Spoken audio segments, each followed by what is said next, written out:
Hi guys, Jon Watts here from the TruGolf Academy. You've joined me at Drayton Park Golf Club, and today I want to just go through a quick exercise that you could do next time you're on the practice area, the driving range, or a really good one to even do at home in the back garden to work on reducing early extension. So it's a fault that we see a lot with a lot of players. It's something pretty much all golfers have to work on and need to work on. And what we're trying to do really in the golf swing is maintain our posture. So we're trying to set our pelvic tilt angle, we're trying to set our spine angle, and we're trying to rotate around that. We would extend, we would straighten after impact. What we see with most golfers is on their downswing, there's an extension early where the hips are moving forwards towards the ball, their spine is straightening. What a lot of golfers will do to compensate is get very rounded in their shoulders just to try and make contact with the ball, because if our hips are going forwards, we could promote the heel to the ball in more of a shank. What most golfers will do as a compensation, as though their hips are moving forwards, the head will move back away from the golf ball, and they may be able to get some centre strikes, but we're going to get a lot of inconsistency from there. So it's a big issue that affects a lot of golfers, and I've got a real quick exercise that you can do anywhere. As I said, works just as well at home as it does on the driving range or the practice area. So what you're going to do, I've got a 7-iron here. It doesn't matter too much the club, but I would definitely do it with an iron first rather than a wood. And it actually may be a little bit tougher with a shorter iron, so mid to short clubs rather than the long irons. So what you're going to do is you're going to set up to the golf ball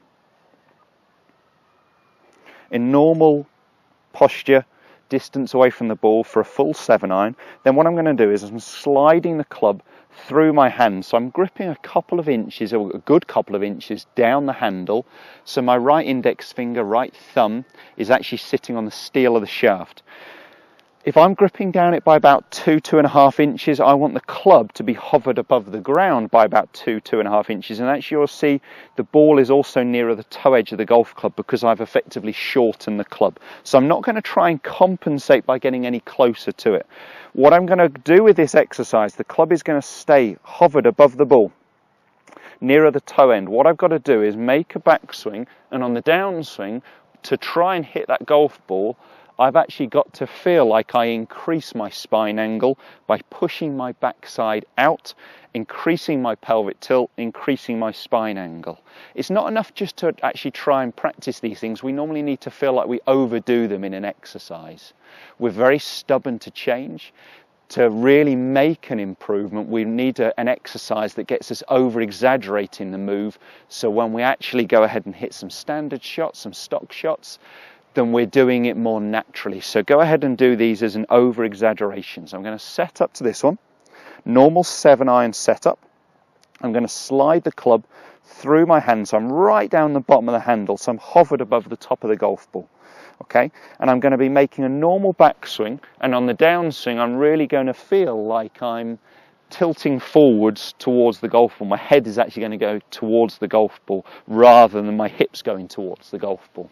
Okay, so it's a tough exercise, it's a tough move. You could just start doing it and literally just try and clip the grass, a tee peg or doormat in the garden, trying to take a divot, really trying to feel like I'm going down there. I could cheat and do it and feel like it's all with the knees sinking down there. Obviously I don't want that. I'm trying to get the feeling that it's actually my hips making that move. So I'm going to go ahead and hit one for you. So normal setup. Slide the club through my hand, so I'm gripping 2.5 inches down the handle. The club is hovered above the ball and the ball's nearer the toe edge. Go ahead and hit that one. So that was a pretty good contact, a nice straight ball flight. I got ball, then a divot. I really had to increase that spine angle, as you'll have seen on the screen there. It's a great exercise if you have that fault of early extension, as I said, where your body is trying to move towards the ball. If you don't know whether that is a fault of yours, get someone to get you on video. There's lots of cheap apps, some free apps that you can get that you can actually just draw a line on your head, like you'll have seen on my screen there, and my spine angle, and you'll see if it changes.